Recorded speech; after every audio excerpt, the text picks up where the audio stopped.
자, 이재명이 눈이 오는 그제 토요일 날 검찰에 출두를 했습니다. 출두해서 13시간 조사를 하고 나온 걸로 이렇게 알려졌습니다. 자, 이재명이 문재인 아들 특채 의혹을 걸고 넘어졌습니다.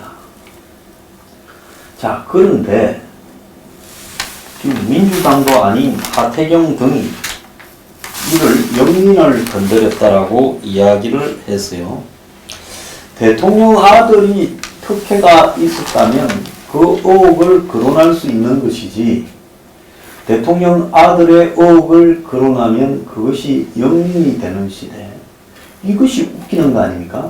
문준용이가 한마디로 취업을 하는 과정에서 석연치 않게 취업이 되었다라는 것은 이미 오랫동안 많이 알려진 사실 중에 하나고, 거기 부분에 있어서 의혹을 거론하는 부분에 대해 과연 완벽하게 그 의혹들이 현재 문정권 하에서 해명이 되겠습니까?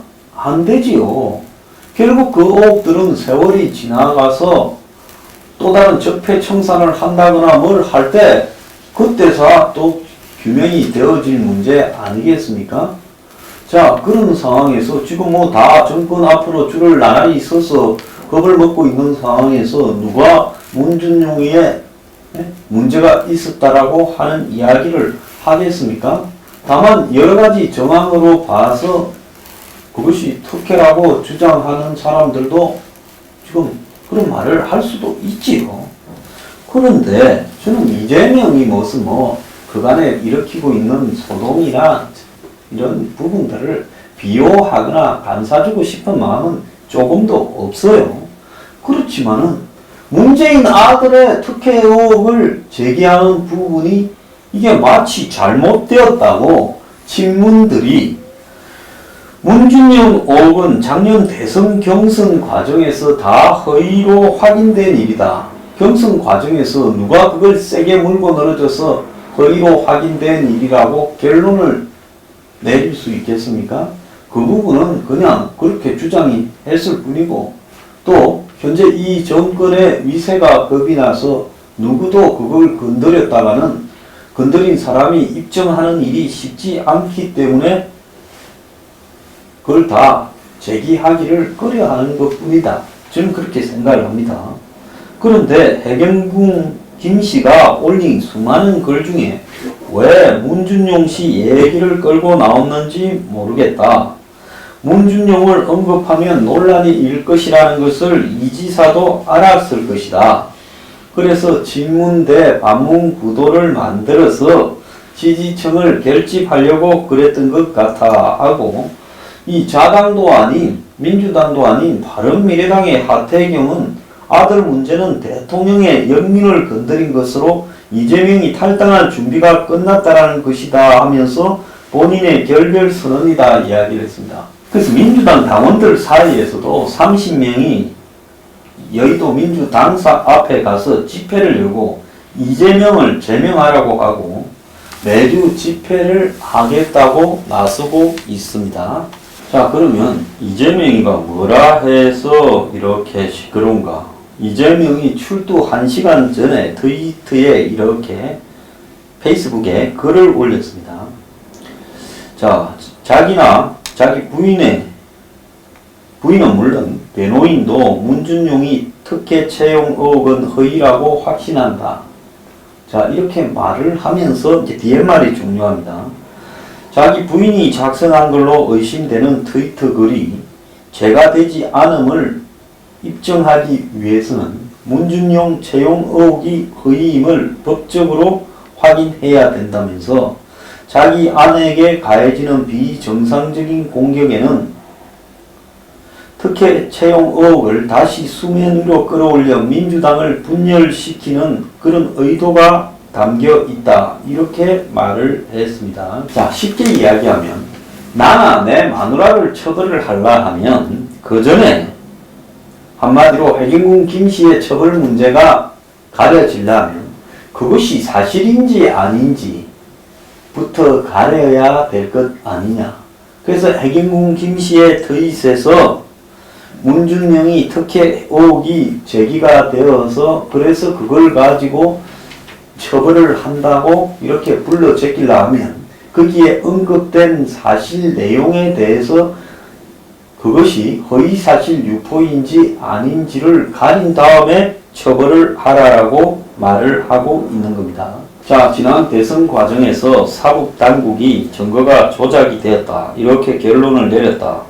당시 통로했던 국민의당 이준서라는 전 최고위원이 대법원에서 유죄 판결을 받았고 이후 문준용은 자신의 특혜 의혹을 제기한 이준서 전 최고위원, 심재철 한국당 의원, 바른미래당 하태경 의원 등을 상대로 민사소송을 제기한 바 있다. 이렇게 지금 알려졌습니다. 그러면서 이재명이 왜 이 타이밍에 문준용을 끌어들였느냐.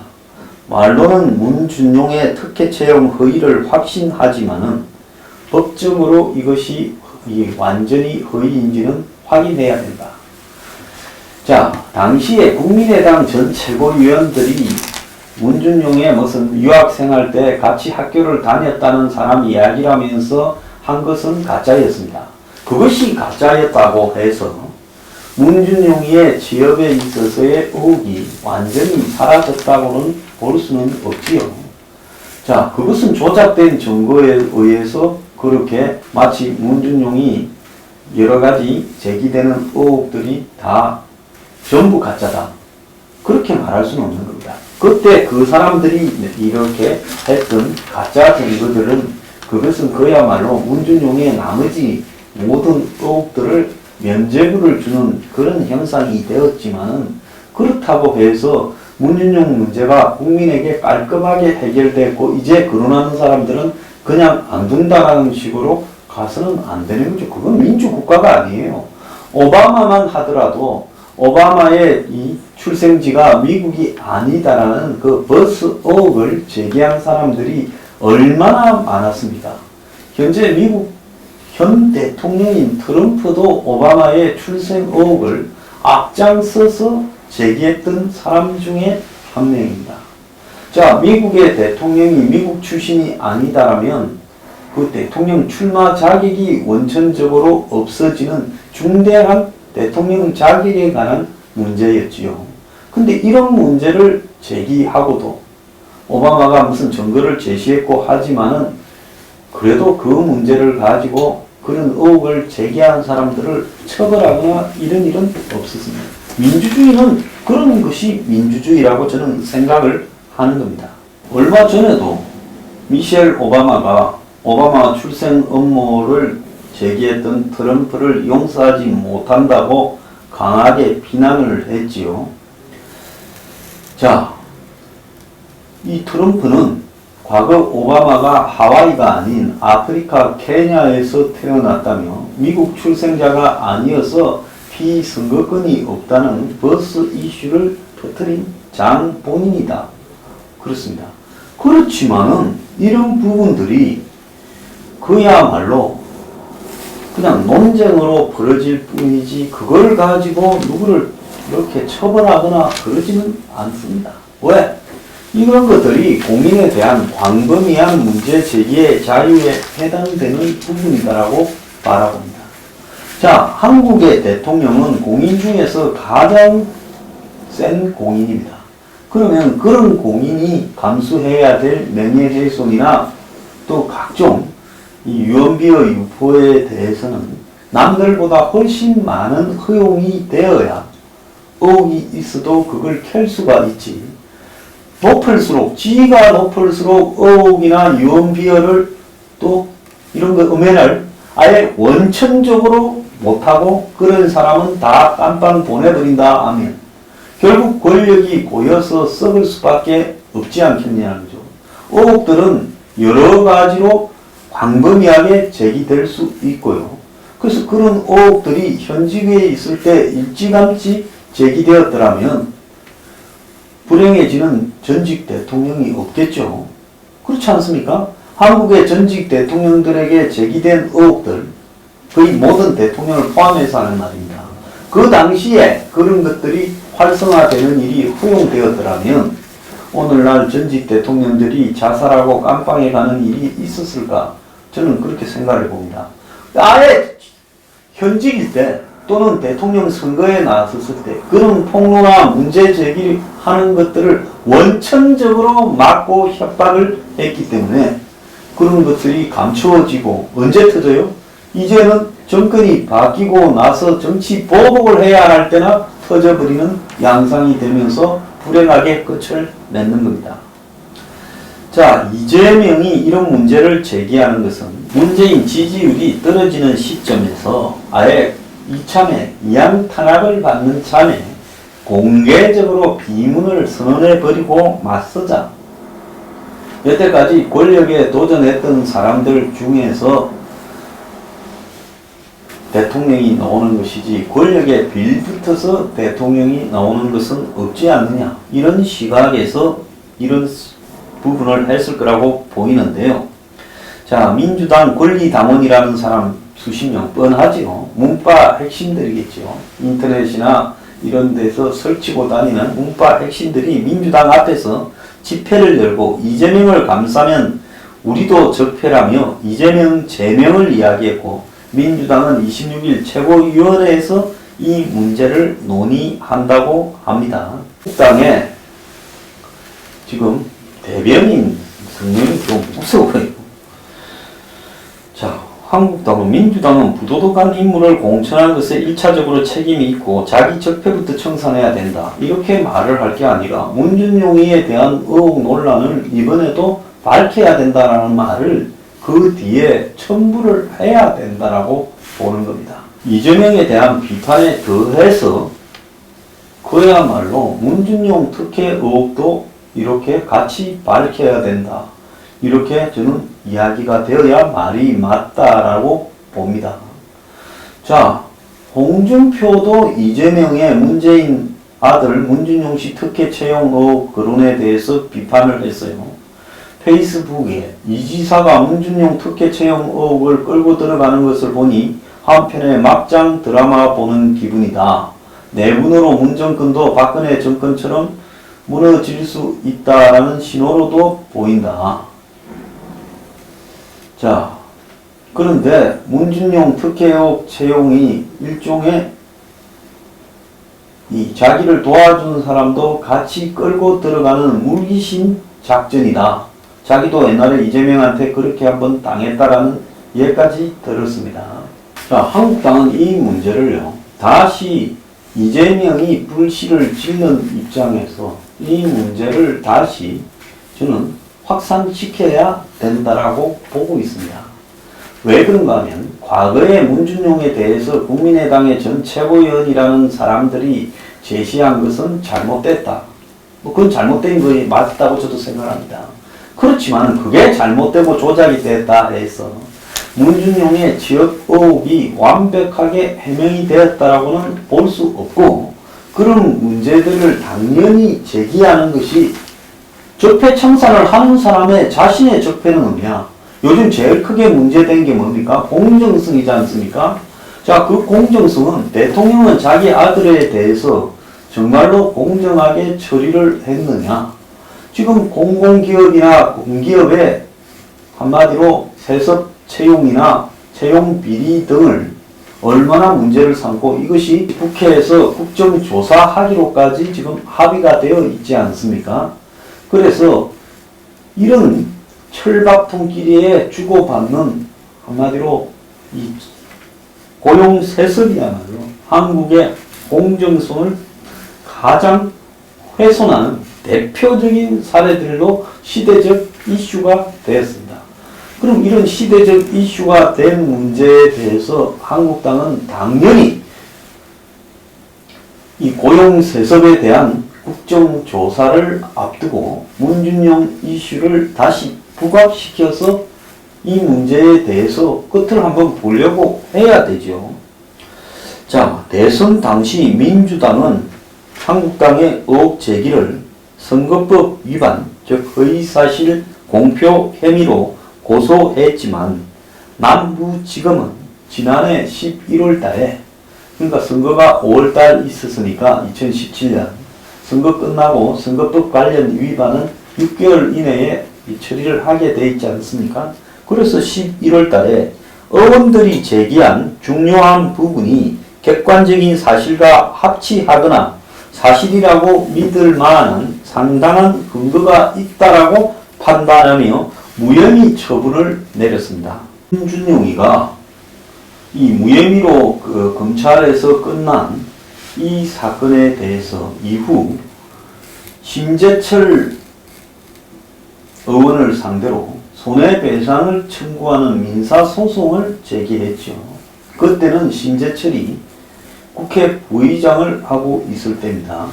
그래서 현직 대통령의 아들이 야당 중진에게 이렇게 소송을 제기한 것은 매우 이례적인 부분이죠. 자, 2017년 대선 때 한국당과 바른정당은 문준용의 한국고용정보원 채용을 둘러싼 의혹을 집중 제기했고, 심지어 문준용이 귀걸이를 이렇게 하고 있는 사진을 찍어서 이력서를 냈다라는 논란이 된 그 사안입니다. 더불어민주당은 심재철, 하태경 등을 공직선거법 위반 혐의로 검찰에 고발을 했는데 증거 불충분으로 혐의 없음 처분을 받았습니다. 자, 이것은 이때뿐만 아니라 2012년 대선 직전에서도 이 문제가 되었던 사안인데요. 그래서 검찰의 무혐의 혐의를 받았는데도 문준용이 또 민사소송을 제기했다는 겁니다. 문준용은 소상에서 최근 모 교수로부터 문준용을 교수 임용에 추천하려 했으나 향후에 대한 막연한 두려움과 조심해야 된다라는 경험칙 때문에 담당 교수들이 거부했다라는 이야기를 들었다며, 원고의 배우자 또한, 그러니까 문준용의 부인 또한 시간 강사 제안을 받았다가 책임자들에 의해서 거부당했다고 주장을 하면서 이 소송을 내었어요. 그래서 이 문준용이가 심재철에 대해서 고소한 고소장 내용에 보면 이 특혜 채용이 아닌 이유가 나열되어 있는데요. 심재철 측 의혹 제기가 왜 명예훼손에 해당하는지 하는 근거도 거기에 적어놨다고 합니다. 그래서 그거가 이후에 이 사건에 대해서 3번의 감사가 있었다라고 되어 있는데, 심재철 의원 측 주장에 따르면, 자, 2007년 고용노동부 감사만이 문준용 채용에 대한 직접 감사고 나머지 2번은 문준용이 특혜 채용 의혹과 관계없는 감사라는 겁니다. 문준용이 또 한 번 2010년 고용노동부 감사가 마치 문준용 특혜 채용이 없다라는 걸 확인한 것처럼 이야기를 했는데, 자, 작년에 4월 7일 날 채널A는 2010년 감사가 이루어질 당시 고용정보원장이던 정인수의 멘트를 보도했는데, 이에 따르면 정인수는 2010년 감사에 대해 전반적으로 정인수 원장이 비리가 있지 않을까 그걸 감사한 거다라고 이야기를 했습니다. 그러면서 문준용은 아예 감사 대상도 아니었네요 라고 물으니까 그렇죠라고 발언을 했어요. 그래서 2010년에 문준용 측이 그때 감사에서도 자신의 무혐의가 확인되었다라고 한 부분은 실질적으로 이 사실과 관계가 없는 겁니다. 그러면 2007년에 고용노동부 감사는 그때는 뭡니까? 문재인이 청와대 비서실장을 하고 있을 때인 노무현 정권 하에서 고용노동부 감사니까 그것이 공정하게 됐는지 안 됐는지는 의심할 수 있는 부분이 있지요. 그리고 심재철이 검찰에서 불기소 결정을 받은 부분에는 또 여러 가지 이유가 있습니다. 고용노동부 관계자 손모가 진술을 했는데, 이 사람이 2010년 11월 고용노동부의 감사관으로 있으면서 2010년 감사할 때 문준용 채용 부분은 이미 2007년 5월에 감사가 실시되어 조치가 이루어진 상황이 있기 때문에 별도로 추가 조사는 안 했다라는 정언을 했고, 그래서 감사 보고서에도 문준용이 관련 언급은 없었다라는 겁니다. 그래서 문준용이 내세운 자료가 3번에 걸쳐서 감사를 이렇게 했는데 자기가 벗어났다라고 이야기한 부분은 그것은 사실과 맞지 않는 부분이라는 겁니다. 문준용이 마지막으로 3번째 대선 과정에서 이루어진 국회 국정감사에서도 고용정보원 담당자가 출석하여 특혜가 없다고 진술한 부분에 대해서 이런 내용이 있다는 겁니다. 그때 국감 요청 처리 결과에 대한 보고에서 시정 처리 요구 사항이 문준용의 이런 특혜 채용이 있었다는 내용에 대해서 재조사할 것 이렇게 되어 있고 거기에 대한 처리 결과에서 동일 사안에 대한 중복 감사를 실시할 경우 법령상 요건에 해당되지 아니하고 업무 당사자에 대한 징계 시효도 지나가 버렸고 당사자도 이미 퇴직하여서 재조사를 하지 않았다. 공공감사에 관한 조항에 있어 보면 동일 사안에 대한 중복감사는 새로운 증거가 발견되는 사유가 없는 한 원칙적으로 금지한다. 이렇게 되어 있습니다. 그러니까 문준용이 3개의 근거를 내세웠는데 3번의 감사, 사실상 거기에 2번은 문준용이 특혜가 없었다라는 걸 확인해 준 내용과는 관계가 없다라는 겁니다.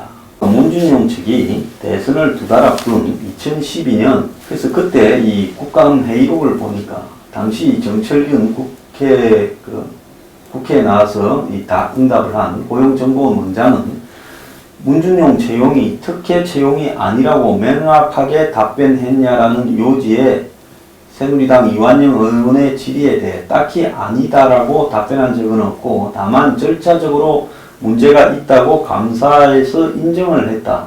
이렇게 제가 답변 드렸고요 라고 말하면서 정철균 원장은 또 명백하게 감사 결과는 그 부분에 대해서 엄격한 판단을 안 하고 있다라고 이야기를 했습니다. 그래서 바른 맥락을 보면 문준용이가 증거로 지금 감사를 통해서 자신의 결백이 밝혀졌다라고 주장하는 것처럼 당시 고용정보원 원장이 국감에 나와서 특혜 채용을 부정했다라고는 이렇게 말하지 않았다는 겁니다. 또 함께 이 국회에 출석을 한 황기돈 씨는 미리 다 정해놓고 뽑은 것 아니냐라는 이 새누리당 의원의 질문에 대해 그 부분은 저희가 큰 잘못이 있었다라고 생각한다 했고, 이 김성태 의원이 요즘 세상이 어떤 세상인데 문재인 후보 아들 채용에 하등의 잘못이 없다면 노동부 하랍이라도 그 어떤 감사를 했다 하더라도 여러분한테 징계를 내릴 수 없다. 여러분들이 수용할 사람도 아니다. 잘못을 했기 때문에 징계를 받은 거다라고 따지니까 이 황기돈이라는 사람이 행정 미숙이 있었다라면서 문제가 있었다라는 것을 인정하는 듯한 진술을 했습니다. 이 당시 문준용이 채용과 관련해 고용정보원은 기관 경고를 받았고 인사위원장이던 황기돈은 견책을 받았다라는 겁니다. 오늘 시간상으로 좀 이렇게 하지만 문준용의 채용과 관련해서 이것이 완벽하게 해명됐다라는 것은 사실 무근입니다. 근데 또 하나 재밌는 것은 해경군 김씨 문제를 가지고 각하새끼 짬뽕이고 또 주차장에 키에 접착제 넣고 타이어 흥건했던 이정열 변호사, 판사 출신으로 있다가 잘렸죠. 이분이 지금 이 마치 문파들의 해경군 김씨 찾기 국민소송단, 줄여서 공차사의 법률 대리인을 맡아왔는데, 자, 더는 이재명 사건을 하지 않겠다. 공차사 대표로부터 질책을 받았다. 이러면서 이 공차사와 신뢰관계가 깨졌기 때문에 하지 않겠다고 그만두었습니다. 사 실무자와 협의 과정에서 상처를 받게 된 데 사과한다. 그 실무 담당자도 물러났다. 이겁니다. 자, 왜 이정열이 문과들과 연결되어서 그렇게 이 부분에 앞장섰는지 모르겠는데요. 저들끼리 지금 싸움이 나가지고 그만두는 사태까지 벌어졌습니다. 자, 이재명 의혹은 의혹대로 처벌을 하되 저는 이재명을 감사할 의혹은 없습니다. 자, 이것을 가지고 최소한의 예의도 없니, 영린을 건드렸니, 이렇게 왕조시대처럼 해서는 안 된다는 겁니다. 지금이 어느 때인데요? 자, 이해찬이 지금 당원 토론회에서 정조 이후에 민주개혁 세력 집권 10년뿐 복지 뿌리 내리려면 20년 이상 집권해야 된다 했는데 정조까지 끌고 가는 걸 보면 현재의 민주당에 있는 의원들이나 이런 사람들은 문재인이 이시조선의 지금 왕이라고 착각하고 있는 게 아닌가 저는 생각을 합니다. 조선시대 때 왕자 세자도요. 부시라면 다시 바꿔치웠습니다. 지금이 어느 때인데 이런 의혹을 말을 못하게 한다. 겁을 줘서 이게 말이 되는 이야기입니다. 적어도 이재명이 문준용 의혹에 대해서 법적으로 먼저 규명해라 한 말은 옳았다고 봅니다.